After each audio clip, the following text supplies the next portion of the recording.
Hey guys, this is part 2 of my Suicide Squad review. It's a part 2 because the first part was non-spoilers. This is the spoiler side, so if you don't like spoilers and you don't want to know what happens in the movie, just go to my first video. I'll link it in the description. You can see that with no spoilers. I just explain the movie in a non-spoiler way, and you can just go watch that, then go watch the movie, and then come back to this one if you just want to listen to what I think about the actual plot. So spoiler warning right now. Alright, to start out, I do like Will Smith as Floyd Lawton, aka Deadshot. His backstory was brought up. There was people like Angie, and he was from the comics. His backstory was brought up pretty weird, but it was like a good weird. Like it was the way they brought it up was like dossiers in the beginning of the movie. So like it would just show him on a hit, and he was like, he was trying to get more money on the hit.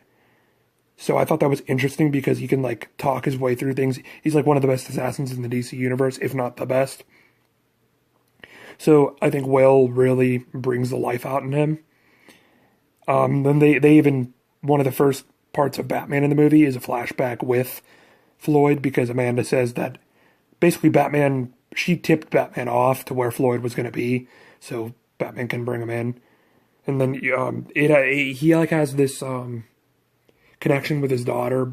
His daughter actually stood in the way of Batman. She didn't want him to kill Batman, even though that's all Floyd wanted to do, because Floyd was like always on the run. Because he's a hitman, Batman's going to chase him down. This is the Justice League cameo is the next thing I was going to talk about in the next dossier for Captain Boomerang. He is robbing a bank, and the Flash runs in, and he Captain Boomerang looked at him like he never seen him before.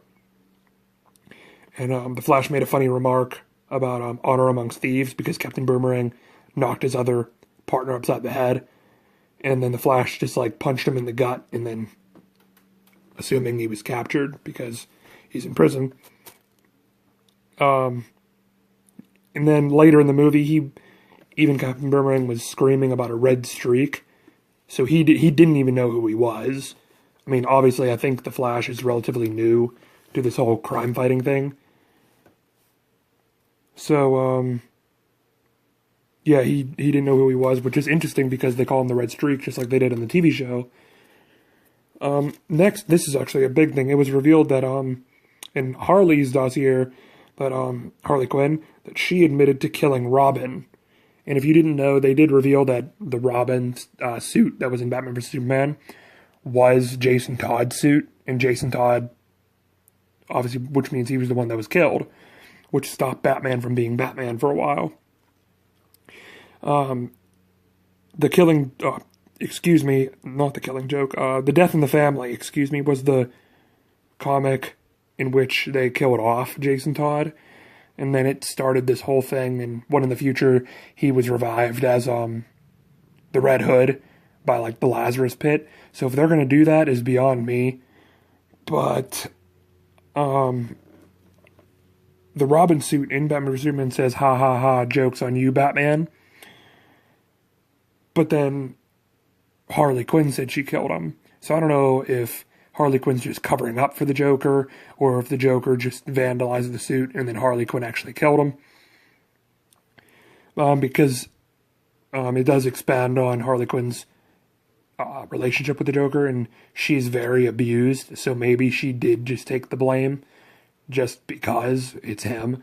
She has this vibe around like Deadshot and everything, because she flirts with him a little bit, and like you could just tell that she's abused, let alone if you just watch it and the parts they're together. But he tricked her mind to think that that she wants him, so every time he comes around she like freaks out. But then when he leaves, it seems like she's overthinking, and like she thinks about like, what am I doing with myself and everything. So I feel like that's going to be fleshed out in a later movie, and she's really going to think back and kind of take her own path into things. So the main villain in this movie is Enchantress, because in a weird twist of events, the way she activates her power is by saying the word Enchantress, because she was taken over by a demon, basically in an basically she was raiding a cave. She was raiding a cave, and she touched a totem, and the demon opened up, went inside of her, and now it's part of her. So Rick Flag, who's her boyfriend, they put like this love story kind of thing into the movie. June Moon is the real alias of Enchantress. So June Moon was like sleeping, and she said the word Enchantress in her sleep, which woke up Enchantress, and then she escaped, essentially, and she was talking to, quote-unquote, her brother, because I guess she went to Amanda Waller's home, and she took another totem that I guess was taken from the same cave, and it was her brother, who they didn't ever call him his name in the comics, or from the comics. It was Incubus, but they never revealed that in the movie. But Incubus is her brother, so she wanted to like bring him to life. So she just finds like this random person, and she brings him to life. And then they like take over like a part of the city, and they're building like this quote unquote machine that will like take over the world. And like every attempt to stop them is basically pointless, because they're like gods and they just wipe out anything. So the main mission, because the entire city is like doomed, the main mission is to save Amanda Waller. That's not really planned out. They just want to save somebody, but then it's revealed that that somebody is Amanda Waller. But the Joker screws everything up. He steals Harley Quinn. That helicopter eventually crashes. The Joker, just like in Assault on Arkham, if you ever watched that movie, he's assumed dead. Harley Quinn like landed on a building, so she's still alive. She goes down to the bottom, and Joker's presumed dead. She's crying. She doesn't know what to do. Amanda Waller is taken in another helicopter, which, just like the Joker's, it crashes, and she gets taken by Enchantress's like minions, and then she's extorted for all her knowledge. And by the time the squad gets to her, she seems almost impossible. She's trying to trick them into joining her, just like join me or die kind of thing. But then they eventually cut out her heart. That was after Incubus was destroyed, because El Diablo, he hasn't really used his powers throughout the film, because his backstory is that he killed his family by accident because he got too angry, because his powers derived straight from like the devil, he so calls it. So he gets pissed, and he steps up to Incubus. He turns into like this demon-looking figure, like as big as Incubus, who's like 10 feet tall. They start like wrestling, punching each other. They lead Incubus into a corner where a bomb was supposed to be blown up, and then Incubus just blows up. And then they eventually cut out Enchantress's heart, and June Moon is thought to be dead along with Enchantress, but June Moon like kind of cracks out of her Enchantress shell. So June's alive, Enchantress is dead, the machine is shut off, everyone's saved, and then it takes off like this whole like, okay, back to jail kind of vibe, because the Suicide Squad's like, okay, we're going home, but Amanda Waller comes out, she's like, oh no, I still got your collars activated, I could still blow you up. Which, by the way, Slipknot was blown up, his head was popped off. He was the whole KG Beast in Assault on Arkham, how he just walked out because he didn't believe that the bombs were real. And also in the comics, Captain Boomerang did the same thing to Slipknot. He basically wanted to see if the bombs were real, so he convinced Slipknot that they weren't. And Slipknot got his wrist blown off.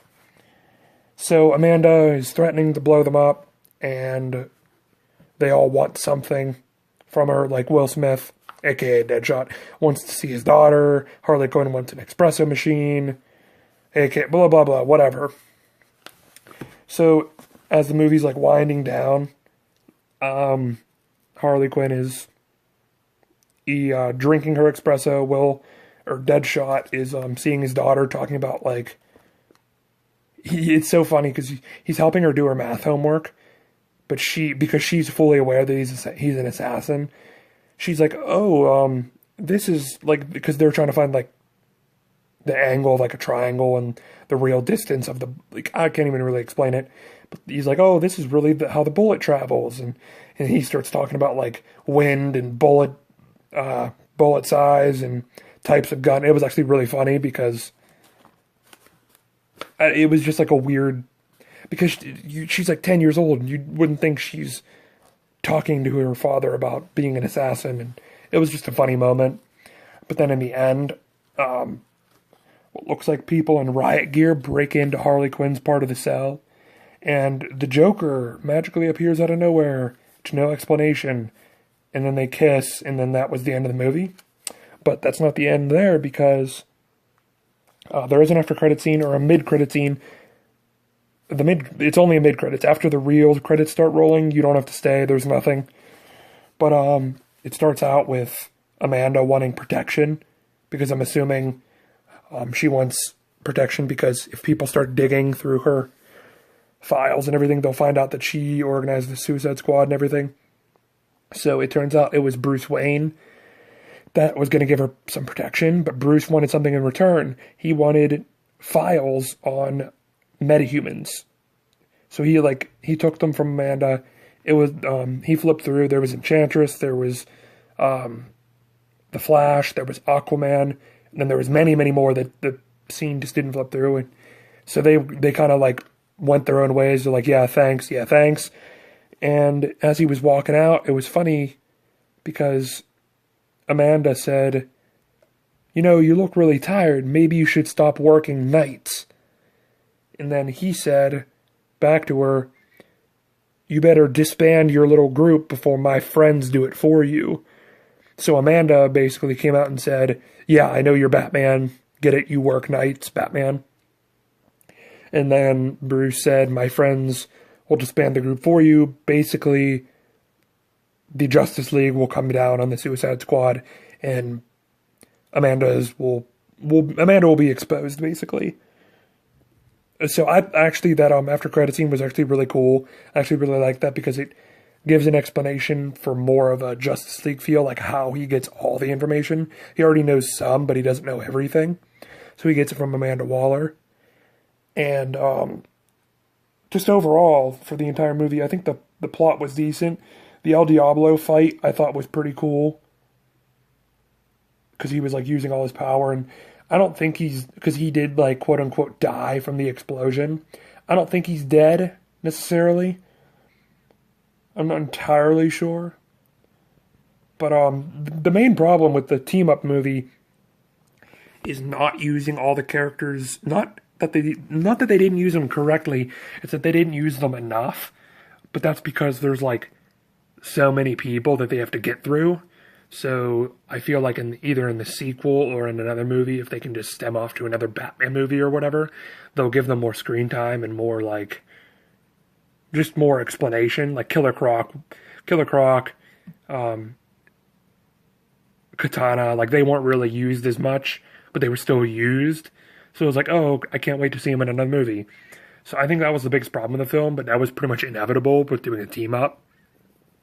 Overall, I did think that this movie was a 7 out of 10, which I gave it in my last review, the non-spoiler review.